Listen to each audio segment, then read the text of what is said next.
살아계신 하나님 감사합니다. 오늘도 주신 하루 예배로 시작합니다. 우리에게 말씀해 주시고 주님의 목소리가 들려지게 하시고 그 목소리 따라 오늘 하루도 평생의 삶에 승리하도록 인도하여 주옵소서. 자격 없는 자를 우리 주님이 세우셨으니 성령의 지혜와 지식으로 주님의 기쁘신 뜻대로 사용하여 주옵소서. 일하실 주님을 기대하오며 예수님의 이름으로 기도하옵나이다. 아멘. 하나님의 말씀은 데살로니가 후서 2장 1절에서 8절입니다. 데살로니가 후서 2장 1절에서 8절 말씀입니다. 성경을 찾아서 펼쳐보시길 바랍니다. 데살로니가 후서 2장 1절에서 8절 말씀입니다. 저와 함께 한 목소리를 합독하여 읽겠습니다. 시작.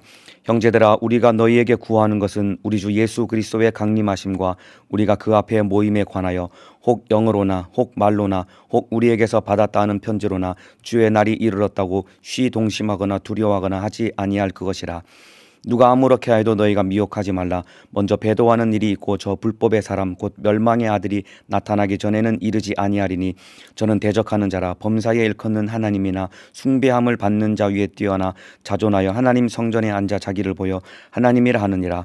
내가 너희와 함께 있을 때에 이 일을 너희에게 말한 것을 기억하지 못하느냐. 저로 하여금 저의 때에 나타나게 하려 하여 막는 것을 지금도 너희가 안 하니 불법의 비밀이 이미 활동하였으나 지금 막는 자가 있어 그 중에서 옮길 때까지 하리라. 그때에 불법한 자가 나타나리니 주 예수께서 그 입의 기운으로 저를 죽이시고 강림하여 나타나심으로 패하시리라. 아멘. 데살로니가 후서 2장 1절에서 8절 말씀을 중심으로 재림 전에 일어날 사건이라는 제목으로 데살로니가 후서 두 번째 시간 하나님의 말씀을 나누도록 하겠습니다. 데살로니가 교회 성도들은 주님의 재림을 굉장히 사모했던 사람들입니다. 그리고 이들은 자기들이 살아있을 때 주님이 다시 오실 것으로 믿고 신앙생활했던 사람들입니다. 그런데 이로 인해서 이들이 예수님의 재림에 대해 가졌던 오해가 하나가 있었습니다. 그것이 무엇이냐면은 자기들이 살아있을 때 주님 오실 것으로 믿었기 때문에 그렇다면 이미 죽은 자들은 주님 재림하실 때 문제가 생기는 것 아닌가. 이미 죽은 자들은 살아있지 못한 사람들은 주님이 재림하실 때 주님 만나지 못하는 것 아닌가라는 그런 오해를 가지고 있었습니다. 그래서 바울은 데살로니가 전서에 이 오해를 풀어주기 위해서 주님이 재림하실 때 어떠한 사건이 일어나는지에 대해서 기록을 했는데 데살로니가 전서 4장 14절에 보면은 이런 말씀이 있습니다. 우리가 예수의 죽었다가 다시 사심을 믿을진데 이와 같이 예수 안에서 자는 자들도 하나님이 저와 함께 데리고 오시리라.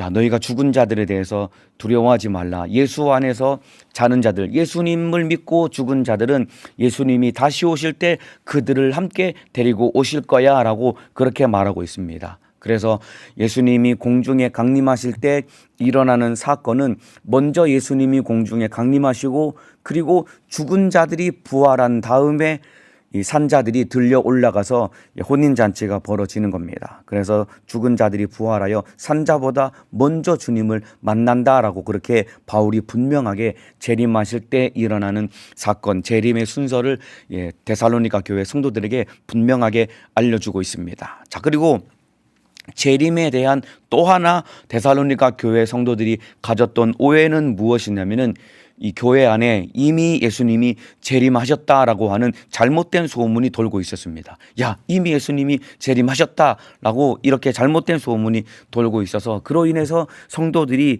굉장히 혼란에 빠져 있었고 또 두려워하는 성도들이 많이 있었습니다. 그래서 오늘 데살로니가 후서 오늘 2장 1절부터 2장 전체 내용은 재림 전에 반드시 일어날 사건에 대해서 바울이 편지를 써서 보냄으로써 이미 예수님이 재림하셨다라고 하는 이 잘못된 소문을 바로 잡아주고 재림 전에 일어날 확실한 이 표적과 사건을 일러줌으로써 이 사건이 일어난 다음에 예수님이 오실 텐데 아직 이 사건이 일어나지 않았기 때문에 예수님이 오신 것이 아니기 때문에 너희가 두려워하지 말라라고 이렇게 편지를 쓰고 있는 겁니다. 자, 오늘 2장 1절부터 차례차례 좀 살펴보도록 하겠습니다. 형제들아, 우리가 너희에게 구하는 것은 우리 주 예수 그리스도의 강림하심과 우리가 그 앞에 모임에 관하여 혹 영어로나 혹 말로나 혹 우리에게서 받았다 하는 편지로나 주의 날이 이르렀다고 동심하거나 두려워하거나 하지 아니할 그것이라. 자, 1절에 보면은 우리 주 예수의 강림하심과 우리가 그 앞에 모임에 관하여 예수님이 공중에 강림하시면은 죽은 자들이 부활하여 예수님을 만나고 그리고 이 땅에 있는 성도들이 들려 올라가서 공중에서 주님을 만나게 되는데 이것이 우리가 그 앞에 모임에 관하여라는 의미인 것입니다. 그러니까 주님이 공중에 강림하시면은 주님과 함께 죽은 자들과 산 자들이 함께 주님을 만나게 되는 혼인잔치가 벌어진다라는 것입니다. 그런데 이 혼인잔치, 주님의 강림이 이미 이루어졌다고, 주님 이미 오셨다라고 그렇게 거짓말하는 자들이 있었던 겁니다. 주의 날이 이르렀다고 라고 하는 것은 이미 주님이 오신 거야 라는 이런 잘못된 소문이 퍼지게 되었는데, 이 소문이 퍼진 경로가 어떻게 되냐면은 혹 영으로나 혹 말로나 혹 우리에게서 받았다는 편지로나 라고 기록하고 있습니다. 그러니까 영으로나 라고 하는 것은 이 계시를 받았다고, 이 예언을 한답시고 계시를 받았다고, 주님 오셨다라고 그렇게 말하는 겁니다. 그렇죠. 어떤 신령해 보이는 사람이 내가 하나님으로부터, 내가 예수 그리스도로부터 계시를 받았는데 이미 예수님 오셨다라고 그렇게 주장을 하게 되면은 사람들이 쉽게 속고 미혹당할 수 있는 겁니다. 또는 말로나라고 하는 것은 사람들의 소문, 그리고 아주 말을 잘하는 탁월한 언변을 가진 사람이 야 무슨 말이냐 주님 오셨다라고 말로 인해서 사람들이 속고 미혹당한다는 것입니다. 그리고 우리에게서 받았다 하는 편지로나, 이 말은 바울이 이렇게 편지를 썼다라고 사람들이 거짓 주장을 하는 겁니다. 이러한 영으로나 말로나 바울이 쓴 편지를 통해서 예수님이 이미 오셨다라고 거짓 주장을 하는 이런 소문들이 확 퍼지면서 데살로니가 교회 성도들이 동심하거나 두려워했던 것입니다. 사람들이 두려워하고 막 동요가 일어나고 사람들이 두려움에 빠졌던 것입니다. 그럴 수밖에 없겠죠. 주님 오심을 사모하며 기다렸는데 어디선가 이미 주님 오셨다라는 소문이 도니까 그러면 나는 주님을 만나지 못한 것인가 라는 두려움에 이들이 신앙생활이 요동하고 흔들렸던 것입니다. 자, 그런데 임박한 재림의 때를 살고 있는 성도들을 향한 우리 주님의 분명한 뜻은 무엇이냐면은 두려워하지 말라라는 것입니다. 2절에 보면은 주의 날이 이르렀다고 동심하거나 두려워하거나 하지 아니할 그것이라. 주님의 재림이 임박했다고 해서 요동하지 말라는 겁니다. 그리고 두려워하지 말라는 겁니다. 여러분은 주님의 재림을 생각할 때 어떤 마음이 드십니까? 혹여라도 여러분 안에 두려운 마음이 있다고 한다면은 이건 주님 주신 마음이 아닌 겁니다. 우리를 향한 주님의 뜻은 두려워하지 말라는 겁니다. 여러분, 바울이 데살로니가 후서 2장 2절에 두려워하지 말라라고 바울도 데살로니가 교회 성도들에게 두려워하지 말 것을 편지를 써서 보냈지만은 여러분, 예수님도 말세를 사는 우리를 향해서 예수님이 직접 두려워하지 말라라고 말씀을 하셨습니다. 마태복음 24장 6절에 보면은 마태복음 24장은 마지막 때에 일어날 사건에 대해서 예수님이 직접 조목조목 순서대로 재림의 때에 일어날 사건들을 말씀하시는데, 거기서 예수님이 뭐라고 말씀하셨냐면은 마태복음 24장 6절입니다. 난리와 난리 소문을 듣겠으나 너희는 삼가 두려워 말라. 이런 일이 있어야 하되 끝은 아직 아니니라. 예수님이 분명히 난리와 난리 소문을 너희가 들을 터인데 삼가 두려워하지 말라라고 예수님이 분명하게 말씀하고 계십니다. 말세를 살고 있는 저와 여러분을 향한 우리 주님의 뜻은 두려워하지 말라라는 것입니다. 왜냐하면 예수님이 계시니까. 우리는 예수님을 붙들어야 되기 때문에 두려워하지 말라라는 것입니다. 그런데 여러분, 악한 영은 우리를 두렵게 만드는 자입니다. 악한 원수는 우리를 두렵게 만드는 자인 것입니다. 물론 우리 안에 근신하는 마음을 가져야 되겠지만은 두려워하는 마음을 가져서는 절대로 안 되는 겁니다.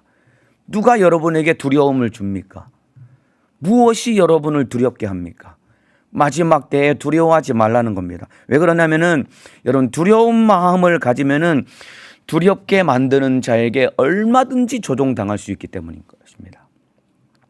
우리 안에 두려운 마음을 가지면은 우리 안에 두려운 마음을 준 자에게 얼마든지 조종당하고 이용당할 수밖에 없는 겁니다. 여러분, 강도가 사람 호주머니에서 돈을 빼앗아갈 때 어떻게 빼앗아갈까요? 칼을 들이대서 두려운 마음을 확 심어준 다음에 있는 거 다 내놔. 그러면은 두려운 마음 때문에 호주머니에 있는 것을 탈탈 털어서 다 내어놓는 것 아닙니까? 이와 똑같습니다. 마지막 때의 악한 원수는 이 수많은 환경들과 사람의 말을 통해 우리를 두렵게 만드는 겁니다. 교회 안에서 신앙생활할 때도 얼마든지 두렵게 만들어서 자기 마음대로 사람을 조종할 수 있는 것입니다. 이런 것들이 여러분 이단들 안에서 얼마든지 많이 일어나는 것 아닙니까? 확 사람을 두렵게 만들어서 호주머니에 있는 것을 다 탈탈 털어서 주님께 바쳐라고 해서 호주머니에 있는 걸 다 털어가는 것 아닙니까? 이것이야말로 사람을 두렵게 해서 두렵게 만드는 그 자가 사람을 조정해서 마음대로 이끌어 가려고 하는 이런 무서운 일인 것인데, 저와 여러분은 두려워하지 말고 예수님을 사랑해야 되는 것입니다. 말세를 사는 우리 마음속에 두려운 마음을 가질 것이 아니라 우리는 주님을 사랑하는 마음을 가져야 되는 겁니다. 그래서 요한일서 4장 18절에 이런 말씀이 있습니다. 사랑 안에 두려움이 없고. 이 말이 정확한 말입니다. 주님을 깊이 사랑하면은 두려운 마음이 없는 겁니다. 그런데 악한 원수는 우리에게 두려운 마음을 주는 겁니다. 그런데 우리 주님은 우리에게 주님 사랑하는 마음을 부어주시는 것이다 이 말입니다. 사랑 안에 두려움이 없고 온전한 사랑이 두려움을 내어 쫓나니, 주님 사랑하는 마음이 우리 안에 부어질 때 두려움이 쫓겨나게 되는 겁니다. 두려움에는 형벌이 있습니다. 두려운 마음을 가진 사람에게는 결국 형벌이 임한다는 것이다 이 말입니다. 주님은 우리에게 두려운 마음을 주시는 분이 아닙니다. 우리에게 주님 사랑하는 마음을 주시는 분이지, 우리에게 두려운 마음을 주는 자는 딱 하나, 바로 음부의 권세 악한 마귀사단 귀신 역사밖에 없는 겁니다. 두려운 마음이 있는 자에게는 형벌이 있다는 것입니다. 두려워하는 자는 사랑 안에서 온전히 이루지 못하였느니라. 두려워하는 자는 주님의 사랑 안에 거하지 못하는 것이다라는 것입니다. 그렇기 때문에 저와 여러분이 우리가 주님께 구해야 될 것은, 주님 내 안에 있는 두려움은 떠나가게 하시고 주님 사랑하는 마음이 내 안에 넘쳐나게 도와 주옵소서. 왜냐하면은 주님과 나와 사랑의 관계가 되어야 여러분 주님의 신부, 소위 말하는 주님의 신부가 되어 영광 중에 주님을 만날 수 있게 되는 것입니다. 그래서 이미 주님 오셨다라는 거짓말 가운데 두려워하는 데살로니가 교회 성도들을 향해서 바울이 두려워하지 말라라고 편지를 쓴 겁니다. 그리고 예수님도 마태복음 24장에 난리와 난리 소문을 듣겠으나 너희는 삼가 두려워 말라, 이런 일이 있어야 돼, 끝은 아직 아니니라.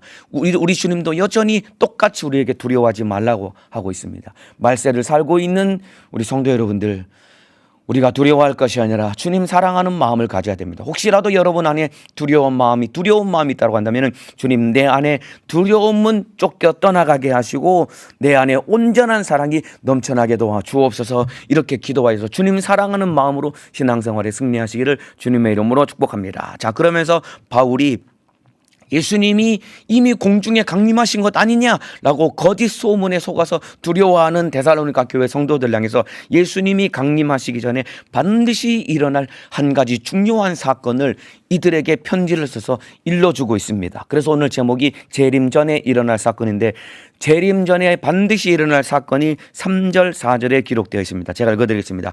누가 아무렇게 하여도 너희가 미혹하지 말라, 미혹당하지 말라는 것입니다. 먼저 배도하는 일이 있고 저 불법의 사람 곧 멸망의 아들이 나타나기 전에는 이르지 아니하리니, 예수님이 공중에 강림하시기 전에 반드시 일어나는 사건은 먼저 배도하는 일이 있을 것이라는 겁니다. 배도라는 것은 수많은 사람들이 믿음에서 떠나는 이러한 사건이 일어날 것이다라는 것입니다. 그리고 그 뒤에 불법의 사람 곧 멸망의 아들이 나타나기 전에는 이 불법의 아들 곧 멸망의 아들, 이 불법의 사람 멸망의 아들이라는 것은 적그리스도를 의미합니다.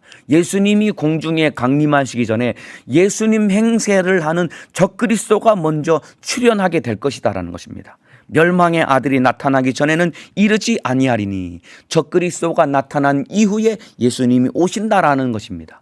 그런데 이 적그리스도가 나타나서 하는 일이 무엇이냐면은 4절입니다. 저는 대적하는 자라 범사에 일컫는 하나님이나 숭배함을 받는 자 위에 뛰어나 자존하여 하나님 성전에 앉아 자기를 보여 하나님이나 하느니라. 멸망의 아들, 이 불법의 사람, 그리고 적그리스도가 나타나면은 이 자가 무슨 일을 하냐면은 하나님 자리에 앉을 것이라는 겁니다. 그리고 하나님 자리에 앉아서 자신을 하나님이라고 주장하며 나타내 보이면서 숭배받으려고 할 것이다 라고 분명하게 말하고 있습니다.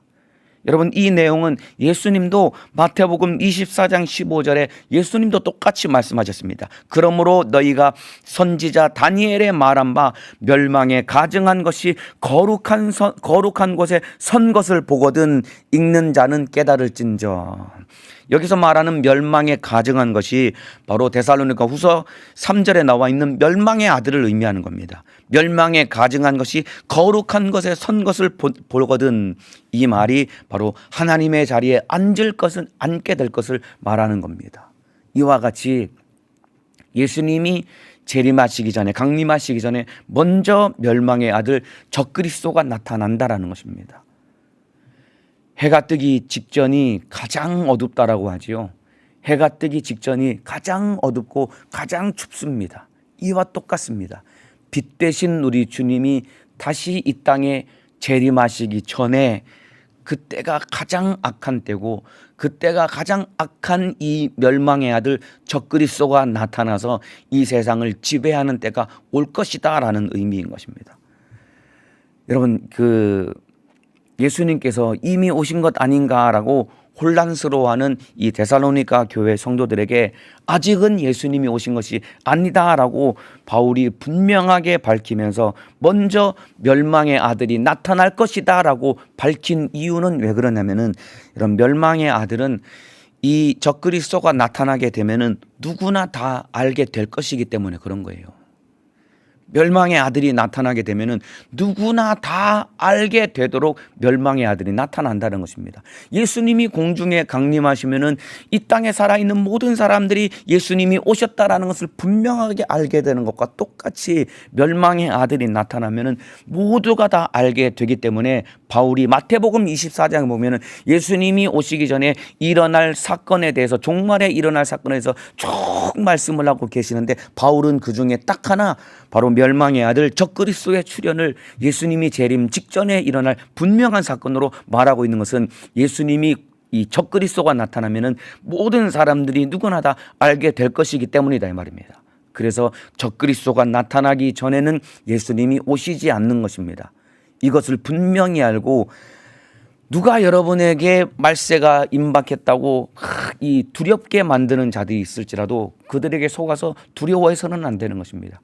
마지막 때가 임박할수록 나 주님 오실 때 버림받으면 어떡하지? 물론 이 근신하는 마음을 가져야 되겠지만은 두려워하지 말고 마지막 때가 임박할수록 주님을 뜨겁게 사랑할 수 있는 믿음의 사람 되시기를 주님의 이름으로 축복합니다. 자, 이렇게 1절부터 4절까지 이 내용은 바울이 데살로니가 교회에 편지를 써서 보냈지만은 사실은 바울이 데살로니가 교회에 있을 때에 성도들에게 이미 이 내용들을 가르쳤던 것입니다. 5절에 보면은 내가 너희와 함께 있을 때에 이 일을 너희에게 말한 것을 기억하지 못하느냐. 데살로니가에 바울이 한 약 3, 4개월 정도 체류하면서 복음을 전할 때 이미 이러한 내용들을 다 일러준 겁니다. 그런데 데살로니가 교회 성도들이 바울을 통해서 예수님의 계시를 받았음에도 불구하고 다른 가르침에 금방 속는 겁니다. 다른 가르침에 금방 쉽게 속는 겁니다. 이와 똑같습니다. 우리는 이미 성경을 통해 하나님의 모든 뜻을 분명하게 알고 듣고 배우고 가르침을 받은 자들입니다.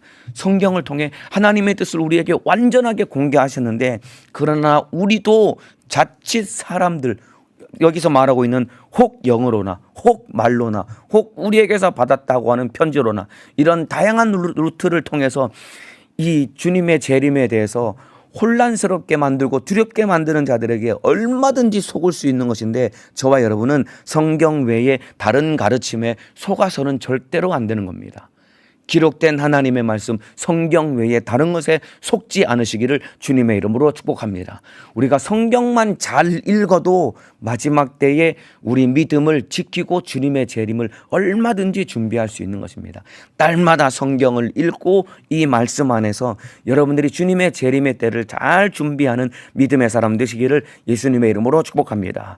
데살로니가 전서 후서가 주님의 재림에 대한 내용으로 기록된 편지입니다. 그래서 데살로니가 전후서의 전체 주제는 예수 그리스도의 재림과 종말에 대한 내용인 것입니다. 이 내용만 잘 읽고 그리고 마태복음 24장만 잘 읽어도 속지 않을 수 있는 것이다 이 말입니다. 자, 이제 멸망의 아들이 나타나면은 그 다음에 예수님이 재림하실 것인데 아직은 나타나지 않은 것이거든요. 그런데 아직 나타나지 않은 적그리스도가 나타나지 않은 이유에 대해서 바울이 6절 7절에 기록하고 있습니다. 아직 적그리스도가 나타나지 않은 이유입니다. 6절입니다. 저로 하여금 저의 때에 나타나게 하려 하여 막는 것을 지금도 너희가 안 하니 불법의 비밀이 이미 활동하였으나 지금 막는 자가 있어 그 중에 옮길 때까지 하리라. 여러분, 예수님이 재림하실 때가 있는 것처럼 적그리스도가 출현할 때가 있는 겁니다.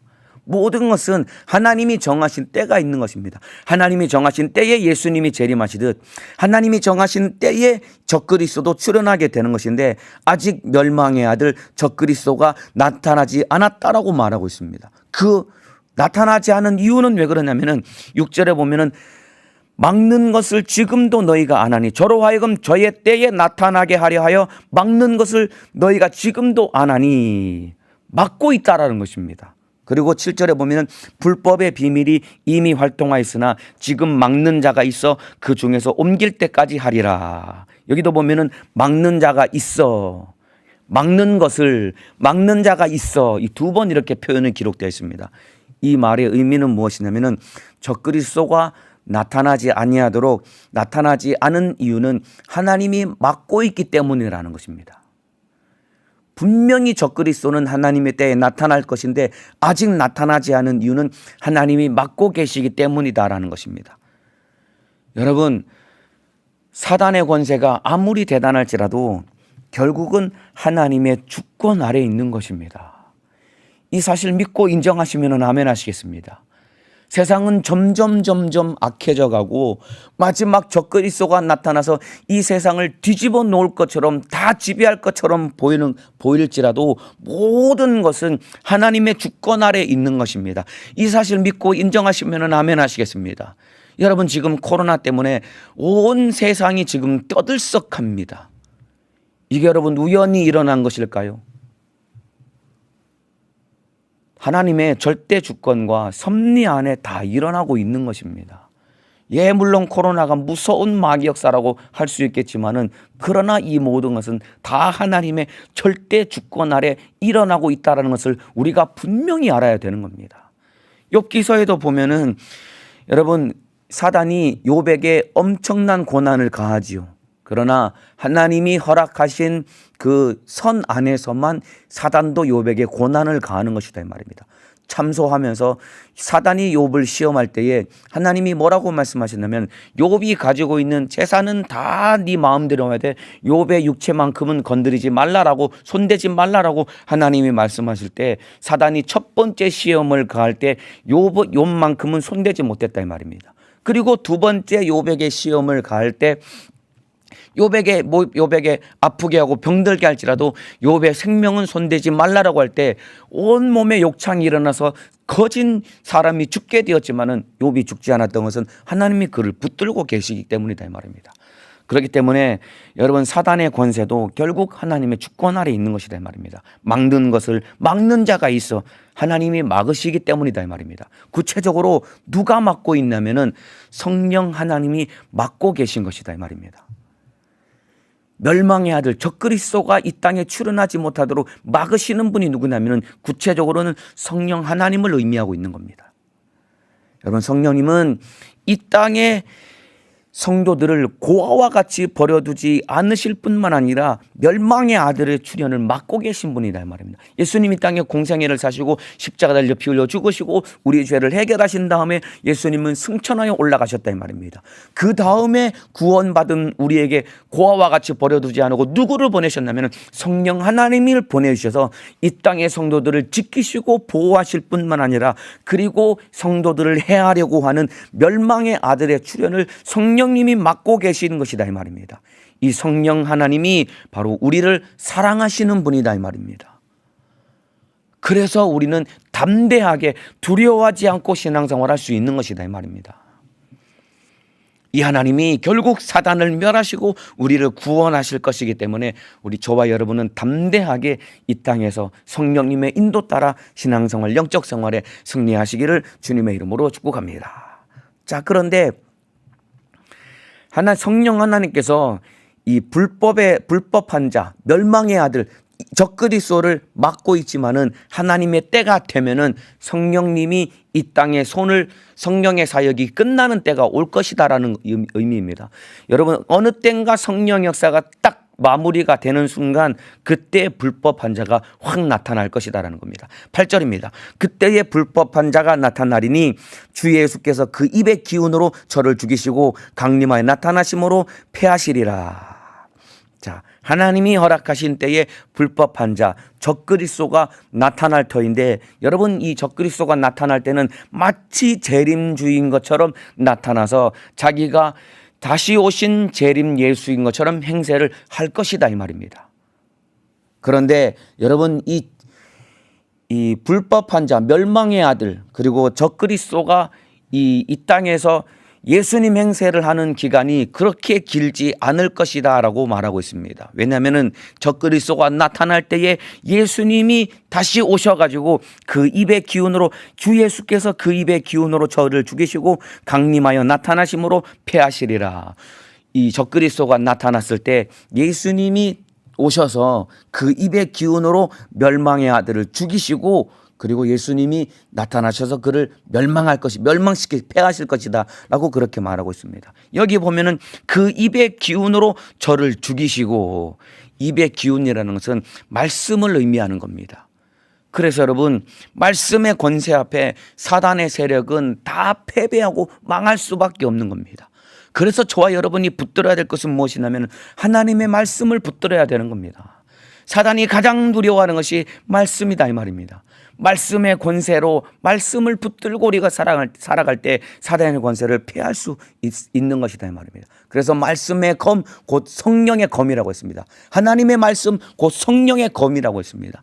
우리가 사단의 견고한 진을 파할 수 있는 유일한 능력, 우리에게 들려주신 유일한 무기는 바로 성령의 검, 하나님의 말씀인 것입니다. 날마다 말씀 붙들고 사단의 세력과의 싸움에서 이겨 승리하시기를 주님의 이름으로 축복합니다. 자, 이렇게 예수님이 강림하셔서 멸망의 아들을 패하시고 결국은 예수님께서 최종 승리를 거두시게 될 것이다 이 말입니다. 자, 그런데 길지 않은 시간이지만은 멸망의 아들 적그리스도가 나타나게 되면은 이 악한 원수가 나타나서 하는 중요한 일이 있습니다. 자, 그 내용이 9절 10절입니다. 멸망의 아들이 나타날 때 하게 되는 일을 9절 10절에 기록하고 있습니다. 악한 자의 임함은 사단의 역사를 따라 모든 능력과 표적과 거짓 기적과 불의의 모든 속임으로 멸망하는 자들에게 임하리니 이는 저희가 진리의 사랑을 받지 아니하여 구원을 얻지 못함이니라. 악한 자의 임함은 사단의 역사를 따라라고 기록하고 있죠. 여러분, 결국 적그리스도는 사단의 하수인이라는 의미인 것입니다. 멸망의 아들, 불법한 자, 적그리스도는 사람을 의미하는 겁니다. 이게 영적인 존재가 아니에요. 이 땅에 우리와 똑같은 사람이 예수님 행세를 하는 겁니다. 그런데 이 적그리스도는 사단의 하수인인 것입니다. 사단으로부터 공급되는 이런 능력과 권세를 가지고 예수님 행세를 하는 것이다 이 말입니다. 우리 이 땅에 살고 있는 성도들도 예수 그리스도로부터 공급되는 그 능력으로 사는 것과 똑같이 적그리스도도 예수님을 대적하는 이 사단으로부터 받은 권세를 가지고 예수님 행세를 하는 것이다 이 말입니다. 그래서 그 9절 이 중반부 이후에 모든 능력과 표적과 거짓 기적과 불의의 모든 속임으로 멸망하는 자들에게 이 말이니, 이 말은 무슨 말이냐면은 적그리스도가 사단이 부여하는 권세를 가지고 모든 능력을 행한다는 것입니다. 그리고 이가 표적도 행할 것이고 거짓 기적도 일으킨다는 것입니다. 그리고 불의를 행함으로 인해서 멸망하는 자들을 속인다라는 것입니다. 마치 내가 예수님인 것처럼, 자기가 예수님인 것처럼 속인다라는 것입니다. 저와 여러분은 눈에 보이는 현상을 따라가서는 절대로 안 되는 겁니다. 물론 예수 믿으면은 병도 고침을 받고, 그리고 눈에 보이는 이적과 표적은 얼마든지 나타날 수 있습니다. 그런데 이러한 이적과 표적은, 여러분, 병 고치는 것은 여러분 예수님 교회에서만 병을 고치는 것이 아닙니다. 모든 이방 종교들도 다 병 고치는 일을 하는 겁니다. 심지어 적그리스도도 병 고치고 이적을 얼마든지 행한다는 것입니다. 저와 여러분은 눈에 보이는 현상을 따라갈 것이 아니라 하나님의 말씀을 믿고 말씀을 따라가야 되는 것입니다. 이들이 수많은 이적을 행함으로써 내가 재림 예수다라고 주장을 할 때 많은 사람들이 믿음에서 떨어지게 될 것이다, 이 말입니다. 그래서 이 멸망하는 자에게 속아서, 멸망의 아들에게 속아서 멸망당할 것이다 라고 말하고 있습니다. 그런데 여러분, 누가 적그리스도에게 속아서 누가 멸망당할까요? 마지막 때에 적그리스도가 수많은 이적과 표적, 여러분, 이 성경이 말하고 있는 예수님이 행하신 것과 비슷해 보이는, 어찌 보면 똑같아 보이는 엄청난 이적을 행할 때 속지 않을 사람이 없을 만큼 그렇게 이적과 표적을 행함으로 깜빡 속아서 많은 사람들이 멸망당할 것이다라고 말하고 있는데, 멸망당하지 않을 수 있는 사람을 분명하게 말하고 있습니다. 그렇다면 누가 멸망당할까요? 멸망당하는 자는 누굴까요? 여기 10절 후반부에 이렇게 기록되어 있습니다. 이는 저희가 진리의 사랑을 받지 아니하여 구원을 얻지 못함이니라. 멸망당할 자들, 적그리스도에게 속아서 멸망당할 사람은 누구냐면은 저희가 진리의 사랑을 받지 아니하여 구원을 얻지 못함이니라. 진리의 사랑을 받지 않은 자들이 구원을 받지 못하고 망한다라는 것입니다. 적그리스도가 나타나서 수많은 이적과 표적을 행함으로 많은 사람들을 속일 때, 이때 속아서 끌려가서 망하는 사람들은 진리의 사랑을 받지 않은 사람들이라는 것입니다. 반대로 말하면은 진리의 사랑을 받은 사람들은 한 사람도 속지 아니하고 예수님 다시 오실 때 그 주님 만나서 첩부활에 참여한다라는 것입니다. 그렇다면은 여기서 말하는 진리의 사랑이라는 것은 무엇을 의미할까요? 로마서 8장 5절에 이런 말씀이 있습니다. 진리의 사랑이라는 것은 우리가 아직 죄인 되었을 때에 그리스도께서 우리를 위하여 죽으심으로 하나님께서 우리에게 대한 자기의 사랑을 확증하셨느니라. 우리가 아직 죄인 되었을 때에 그리스도께서 우리를 위하여 죽으심으로 하나님께서 우리에게 대한 자기의 사랑을 확증하셨다고 하는데, 이것이 바로 진리의 사랑을 의미하는 것입니다. 아들을 대신 죽이기까지 우리를 사랑하신 그 크신 하나님의 사랑이야말로 이것이 진리의 사랑인 것이다, 이 말입니다. 이 진리의 사랑을 받아들인 자, 진리의 사랑을 받아들이고 그 사랑 안에 거하는 자가 구원함에 이르게 되는 것이고, 이 하나님을 사랑하는 자가 적그리스도에게 속지 않게 되는 것이다, 이 말입니다. 마지막 때에 우리가 주님 사랑해야 되는 것입니다. 저희가 진리의 사랑을 받지 아니하여 하나님의 사랑을 거부한 자들은 결국 적그리스도에게 속아서 망하게 된다라는 겁니다. 구원을 받지 못하게 된다라는 것입니다. 예수님과 나와 깊은 사랑의 관계가 되어야 누구에게도 속지 않는 것입니다. 아까 말씀드렸죠. 요한일서 4장 18절에 사랑 안에 두려움이 없다라고 했습니다. 온전한 사랑이 두려움을 내어 쫓는다라고 했습니다. 하나님은 우리에게 사랑을 주신 분이십니다. 그 사랑이 우리 안에 가득할 때에 우리 안에 두려움이 없고, 온전한 사랑이, 진리의 사랑, 온전한 사랑이 우리에게 부어질 때 두려움은 내어 쫓겨나게 되는 겁니다. 그에 반해서 여러분, 적그리스도가 나타나면은 예수님이 행하신 것과 똑같은 엄청난 대규모의 표적과 능력과 이적과 거짓 기적을 일으키게 될 텐데, 그것을 바라볼 때 와, 대단하다라는 마음은 누구나 가질 수밖에 없는데, 그런데 엄청난 이적과 표적을 행하지만은 그를 바라보고 그를 쫓아갈 때 우리 속에 우리도 모르게 올라오는 마음은 두려운 마음이다, 이 말입니다. 여러분은 지금 어떻습니까? 예수 믿고 신앙생활할 때 정말로 주님 깊이 사랑하며 기쁨과 감사를 가지고 신앙생활하고 계십니까? 아니면은 주님 사랑하는 마음은 온데간데 없이 그저 나 버림받으면 어떡하지? 라는 두려운 마음 때문에 기쁨도 없고 감사도 없고 두려운 마음만 가득하니까 더 열심히 하려고 열심을 내려고 하는 그러한 내 신앙생활, 종교생활만 남아있는 사람 아닙니까? 두려워하면은 자꾸만 내 열심을 내기 때문에 결국은 종교인으로 전락되게 되는데, 이 자들이 바로 예수님 처음 오실 때 예수님으로부터 버림받았던 바리새인들이다 이 말입니다. 이들이 하나님을 사랑하지 않고 율법을 지켜야 된다라고 하는 두려운 마음 때문에 벌벌벌 떨면서 더 율법을 열심히 지켰기 때문에 이들이 결국 예수님을 만나지 못했던 것과 똑같이 오늘을 살고 있는 다시 오실 주님을 만나야 될 저와 여러분 안에도 주님을 사랑하는 마음을 빼앗기고 주님 사랑하지 못한다라고 한다면은 우리 안에도 두려움만 가득해서, 두려움 때문에 구원은 받아야 되는데 두려운 마음이 많으니까 더 열심을 내려고 하는 종교 생활, 종교화 되어 버린다 이 말입니다. 두려움에는 형벌이 있습니다. 두려워하는 자는 사랑 안에서 온전히 이루지 못하였느니라. 여러분, 나와 주님과 사랑의 관계가 되어야 적그리스도에게 속지 않는 것입니다. 분별할 수 있는 유일한 능력은 나와 주님과 사랑의 관계가 되어야 되는 것입니다. 여러분과 주님은 어떤 관계입니까? 사랑의 관계인 것입니까?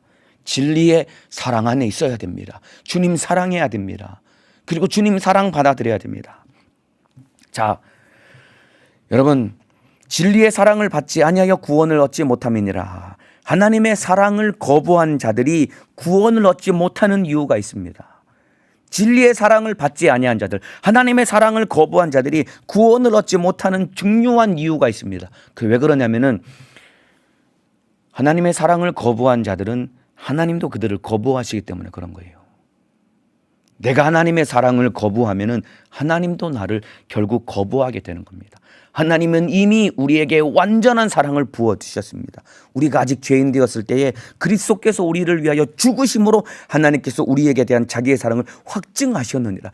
우리가 죄인일 때에 예수님은 이미 우리 위해서 죽어주시는 엄청난 사랑을 우리에게 부어주셨기 때문에 이 사랑을 받아들여야 구원을 받고, 이 사랑을 받아들여야 주님의 신부가 될 수 있는데, 이 사랑을 거부하면 멸망할 수밖에 없는 이유는 하나님도 그들을 거부하시기 때문이다 이 말입니다. 11절입니다. 11절 12절입니다. 하나님의 사랑을 거부한 자들이 당하게 될 엄청난 무서운 결과가 11절 12절에 기록되어 있습니다. 이러므로 하나님이 유혹을 저희 가운데 역사하게 하사 거짓 것을 믿게 하심은 진리를 믿지 않고 불의를 좋아하는 모든 자로 심판을 받게 하려 하심이니라. 여러분, 여기 보면은 거짓 것을 믿게 하심은, 이 말은 거짓이 믿어지도록 내어버려 둔다라는 것입니다. 거짓 것을 믿게 하심은, 이 말은 거짓말이 믿어지도록 하나님이 내어버려 둔다라는 것입니다. 심판을 받도록 내어버려 둔다라는 것입니다. 여러분, 이것보다 무서운 것이 어디 있겠습니까? 11절 12절 다시 읽어드리겠습니다. 이러므로 하나님이 유혹을 저희 가운데 역사하게 하사, 유혹이 저희 가운데 역사하는 것을 하나님이 허용하신다라는 것입니다. 그래서 거짓 것이 믿어지도록 내어버려 둔다라는 겁니다. 진리를 믿지 않고 불의를 좋아하는 모든 자로 심판을 받게 하려 하심이니라. 하나님의 사랑을 거부한 자들은 하나님도 그들을 거부하게 될 터인데, 그렇게 되면은 거짓말이 믿어지도록 내어버려 두게 되고, 그리고 심판을 받도록 내어버려 둔다라는 것입니다. 여러분, 가장 무서운 심판이 유기입니다. 유기. 내어버려 두는 겁니다. 유기견이라고 하죠. 유기견이 무엇입니까? 주인이 내다버린 개를 유기견이라고 하는 것과 똑같이 가장 무서운 심판은, 여러분, 개 주인이 개를 내어버리는 것과 똑같이 하나님이 우리를 내어버려 두는 것입니다. 로마서 1장 28절 32절에 이 하나님이 내어버려 두게 됐을 때 일어나게 되는 무서운 결과가 기록되어 있습니다. 로마서 1장 28절 32절 제가 읽어드리겠습니다. 또한 저희가 마음에 하나님 두기를 싫어하며 하나님의 그 사랑을 거부한 것입니다. 또한 저희가 마음에 하나님 두기를 싫어하며 하나님께서 저희를 그 상실한 마음대로 내어버려 두사 합당치 못한 일을 하게 하셨으니 곧 모든 불의, 추악, 탐욕, 악의가 가득한 자요, 시기, 살인, 분쟁, 사기, 악독이 가득한 자요, 수근수근하는 자요, 비방하는 자요, 하나님의 미워하시는 자요, 능욕하는 자요, 교만한 자요, 자랑하는 자요, 악을 도모하는 자요, 부모를 거역하는 자요, 우매한 자요, 배악하는 자요, 무정한 자요, 무자비한 자라. 저희가 이 같은 일을 행하는 자는 사형에 해당한다고 하나님의 정하심을 알고도 자기들만 행할 뿐 아니라 또한 그 일을 행하는 자를 옳다 하느니라. 여기 보세요. 마음에 하나님 두기를 싫어하는 자들, 하나님의 사랑을 거부하는 자들, 하나님도 그들을 거부함으로 결국은 내어 버려두고 유기해 버린다라는 것입니다. 그렇게 될 때 하나님이 버려둔 자들에게 일어나는 엄청난 저주와 같은 죄악의 일들이 그들 속에 막 일어나게 될 때 여러분 결국 그 인간은 망할 수밖에 없다라는 겁니다. 하나님이 우리를 유기하시게 될 때 일어나는 무서운 결과가 로마서 1장 28절 32절에 기록되어 있습니다. 여러분 신앙생활 우리가 잘나서 하는 것이 아닙니다. 내가 열심히 내기 때문에 신앙생활 잘하고 있는 것이 아니에요. 하나님이 붙들어 주시기 때문에 우리가 이 자리에 있는 겁니다. 인정하시면 아멘 하시겠습니다. 내가 잘나서 신앙생활 하는 게 아니에요. 하나님이 붙들어 주시기 때문에 우리가 이 자리에 이렇게 설 수 있는 것입니다. 그래서 오직 하나님의 은혜인 것입니다. 오직 은혜인 것입니다. 은혜로 구원받았고 은혜로 살고 있는 것이고 은혜로 우리가 주님의 신부가 되어서 주님을 만날 수 있는 겁니다. 은혜 안에 주님의 사랑으로 살아가야 되는 겁니다. 하나님을 사랑하고 하나님을 사랑하는 자가 되어야 됩니다. 하나님의 사랑을 거부하고 마음에 하나님 두기를 싫어하는 자가 되어서는 절대로 안 됩니다.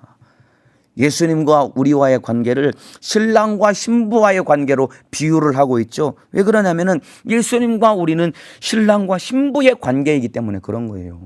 예수님은 남성이고 우리는 여성이 되어가지고 그렇게 이 땅에서 남자 여자가 만나서 결혼하는 것과 같은 그런 개념이 아니라 우리와 주님과의 관계를 신랑과 신부, 부부와의 관계로 비유한 것은 예수님과 우리는 영원한 사랑의 관계이기 때문에 신랑과 신부로 비유한 것이다 이 말입니다.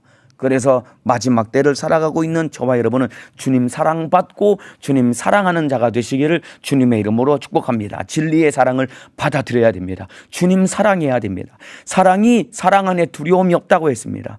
온전한 사랑이 두려움을 내어 쫓는다고 했습니다. 오늘 하루도 주님을 뜨겁게 사랑하고 주님 사랑받고 그 사랑 안에서 두려워하지 아니하고 날마다 기쁨과 감사로 신앙생활 승리하며 언제 우리 주님 오실지라도 주님 만날 수 있는 영광스러운 주님의 믿음의 성도가 주님의 거룩한 신부가 되시기를 주님의 이름으로 축복합니다. 기도하겠습니다. 아픈 사람은 아픈 곳에, 문제가 있는 사람은 가슴에 손을 얹겠습니다. 우리 주님 마지막 때가 임박했습니다.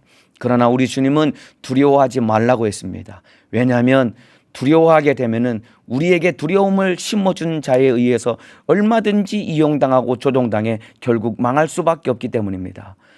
사랑 안에 두려움이 없다고 했습니다. 온전한 사랑이 두려움을 내어 쫓는다고 했습니다. 우리 모든 성도들이 주님을 뜨겁게 사랑하는 자가 되게 도와주셔서 이단 적그리 속아 수많은 이적과 표적을 행하면서 예수님과 똑같은 일을 하고 예수님 행세를 할 때 깜빡 속아서 끌려가는 자는 진리의 사랑을 받아들이지 않은 자, 주님과 사랑의 관계가 되지 못한 자는 속아서 다 끌려간다라는 것입니다.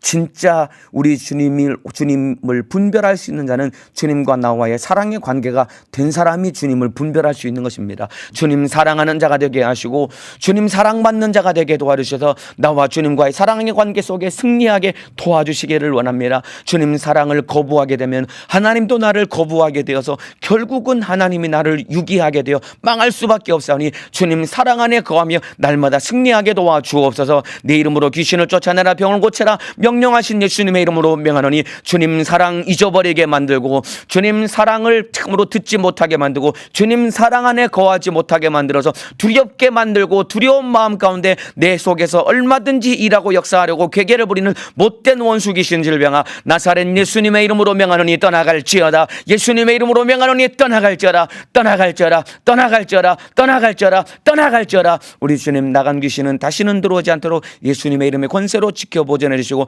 날마다 이기며 승리할 수 있도록 역사하여 주옵소서. 오늘 하루 성도들 날마다 예수 붙들고 승리하게 하시고 우리 주의 사자도 강건하게 사용하여 주옵소서. 두 손 높이 들고 주여 담치 않고 기도하시겠습니다. 주여 주여 주여